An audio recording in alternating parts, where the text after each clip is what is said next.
O que o Titanic tem a ver com a dificuldade de você controlar a comida e, consequentemente, também de você emagrecer? Seja muito bem-vinda aqui nesse canal. Meu nome é Laura Gregolin.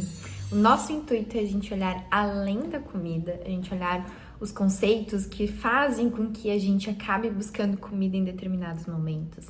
E se esse assunto é algo que te gera interesse, se você está interessado em ir realmente além, numa questão mais de autoconhecimento, já peço para você deixar o seu like nesse vídeo, para você se inscrever também no canal e para você compartilhar, se você tem alguma amiga, se tem algum conhecido que está também passando por esse processo de melhoria da relação com a comida. Tudo isso me ajuda e ajuda o canal também a crescer. Quando lá atrás o Titanic passou, né, pelo seu acidente, acho que todas nós conhecemos a história, né? O que aconteceu? Os comandantes aí do navio, então eles tinham a concepção, né? Eles conseguiam visualizar uma parte do iceberg. E eles acharam que o navio conseguiria, então, desviar desse iceberg. Mas a história é que não foi bem assim, né? O que aconteceu foi que havia coisas abaixo da superfície ali do oceano que eles não conseguiram visualizar. E quando a gente fala sobre emagrecimento, eu quero apresentar para vocês então aqui, até vou chegar um pouquinho mais pro ladinho, o nosso iceberg do comer emocional. O que é esse iceberg do comer emocional? Quando a gente olha para a questão mais superficial da questão da comida, gurias, então a gente acha que mudar a alimentação e emagrecer é importante, para a gente conseguir fazer isso, é importante a gente então aumentar a quantidade de proteína para gerar saciedade. E isso sim, realmente aumentando a quantidade de proteína, isso vai gerar saciedade, também de fibras, né? É a gente aprender ali a lidar com a fome, a saciedade, então a gente aprende, né, trabalhar a escala da fome e da saciedade, é aprendermos a fazer trocas inteligentes, então, tá com vontade de comer um docinho, o que a gente pode comer no lugar? Uma panquequinha de banana, ou nibs de cacau, né, fazer essas trocas inteligentes. E o mais falado e comentado, déficit calórico. Isso realmente vai fazer diferença na nossa vida, realmente vai fazer diferença no nosso processo de emagrecimento. Porém, o que a gente não se atém é que essas coisas são apenas a superficialidade do negócio, a superficialidade da questão. Tanto que, se você é uma pessoa que está continuando vendo esse vídeo, eu acredito que você tenha sim sentindo dificuldades de controle alimentar e, consequentemente, do emagrecimento também. E isso se dá porque possivelmente você acabou ficando mais nessa esfera do superficial ali do iceberg. E como a gente já viu lá no filme, né, na história, nos livros, nos noticiários do que aconteceu com o Titanic lá na época, sobre a nossa vida, a nossa relação com a comida, isso não é muito diferente. A gente acaba, então, gurias, tendo esse outro iceberg aqui. Que o que é esse outro iceberg aqui? É o que realmente, e não só, aqui eu trouxe os principais, tá? Mas tem mais coisas, se a gente for aprofundando, a gente vê mais coisas que interferem diretamente na questão da nossa relação com a comida, na questão do nosso, muitas vezes, emagrece, mas aumenta de peso de novo. Então, isso tudo, o que está aqui nessa outra parte da questão que a gente não olha, o que está no nosso inconsciente ou no nosso semiconsciente, o que está ali na profundidade, são essas outras questões.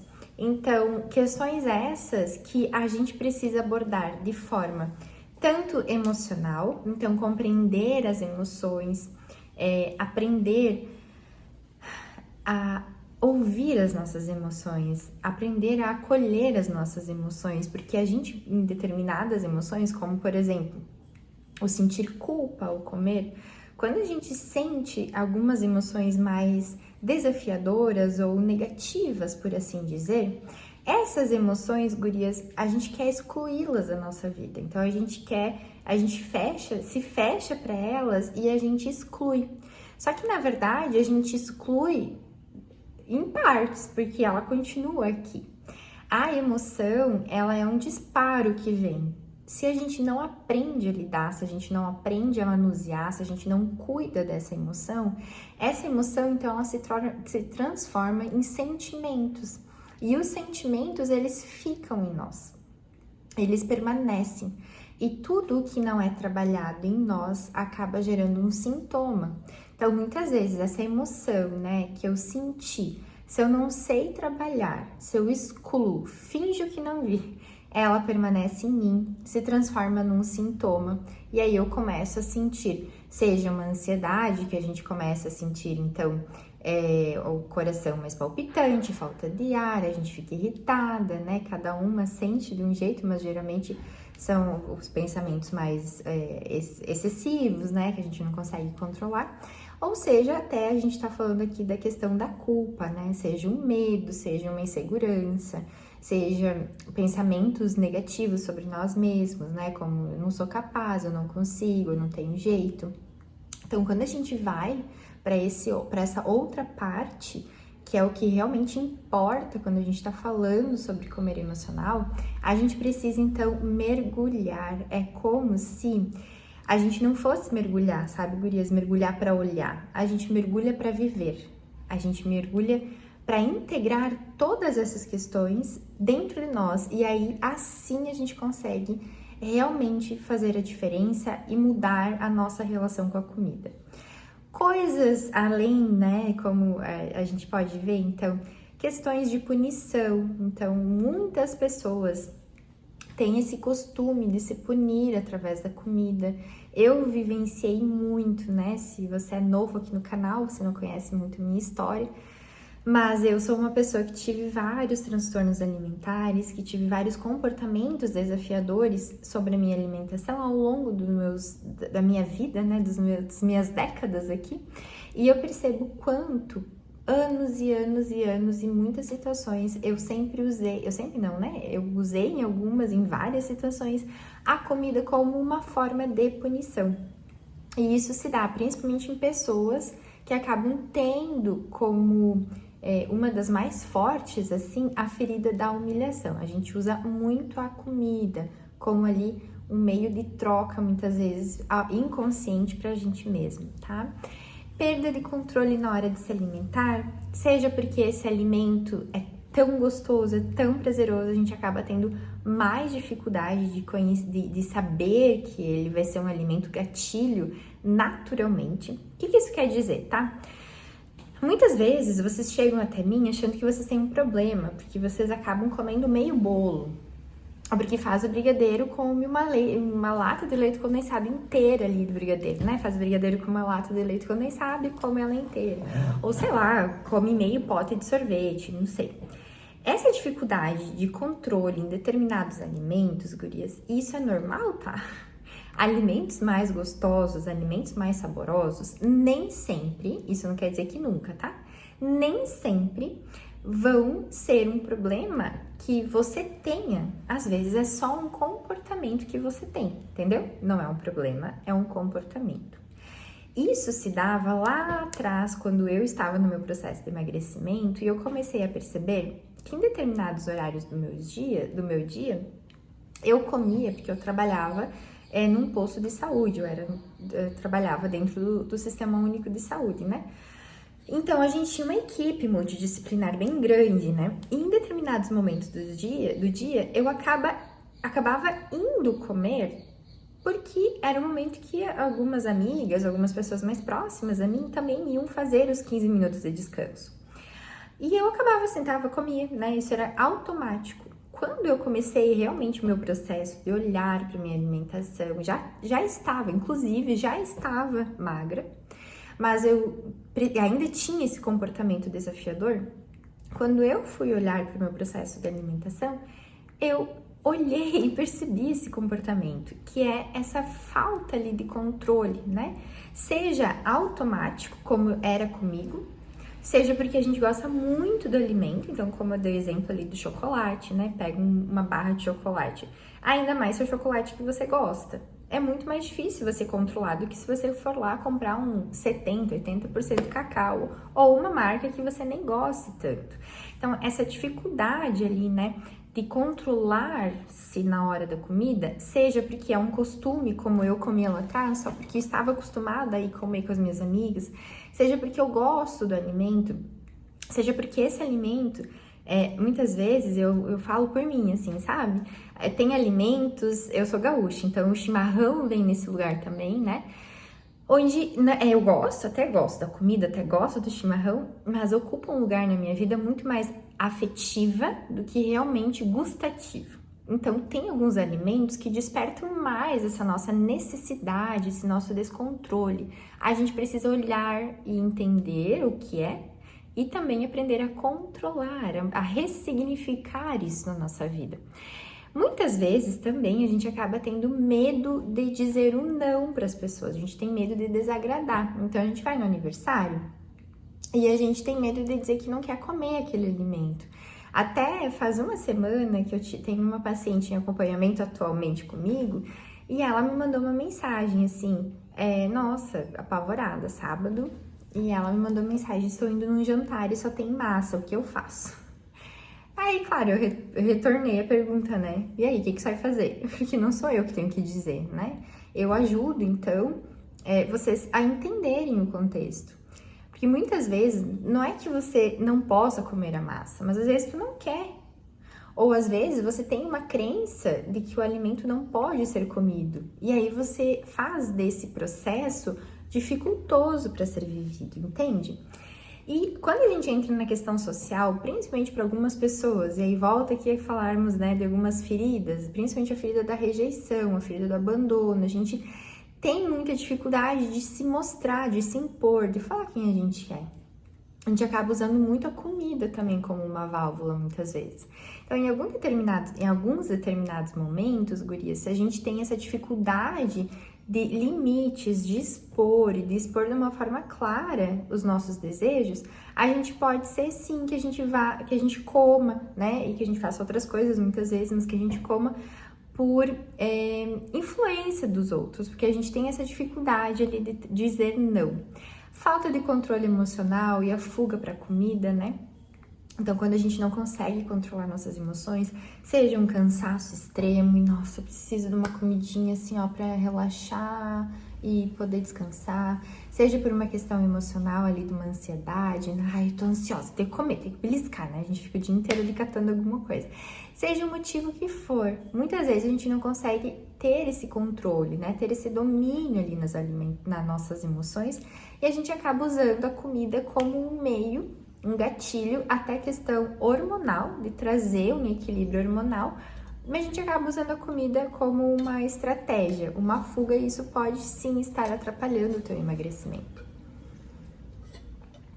Crenças, pensamentos sobre dieta e sobre medicações para emagrecer são extremamente comuns. Então, muitas vezes a pessoa já chega, né, dizendo que, ai, só emagreço com a dieta tal. Só emagreço com uma medicação. Só emagreço se a pessoa, o profissional, né, ficar me cobrando. Isso tudo são crenças. Ninguém emagrece só porque a pessoa... Claro que nós temos os tipos de pessoas, né, os arquétipos de pessoas, o jeito que cada um lida. Mas, no geral, ninguém só emagrece se faz dieta ou se faz medicação. Porque se fosse uma regra para todo mundo só andaria daquele jeito.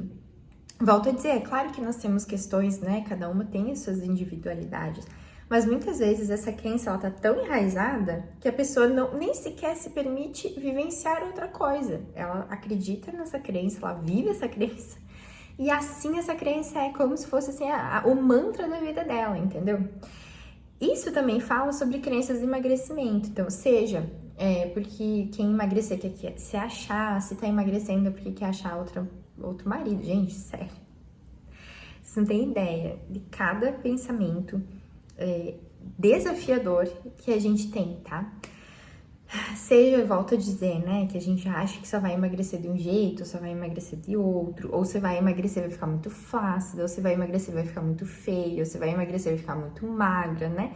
Então, as crenças sobre o emagrecimento, elas também alteram bastante a nossa relação com a comida e, consequentemente, a nossa relação com o emagrecimento e com o peso também. Dificuldades, gurias, de achar outras formas de prazer. Essa é uma coisa muito séria. A grande maioria, não todas, tá? Porque, como eu falei, tem pessoas que usam a comida como punição, tem pessoas que usam a comida como uma fuga, mas tem pessoas que usam a comida como um prazer, uma fonte de prazer. Se a gente não conseguir trazer ao longo do nosso dia a dia momentos, coisas que nos deem prazer, é muito difícil.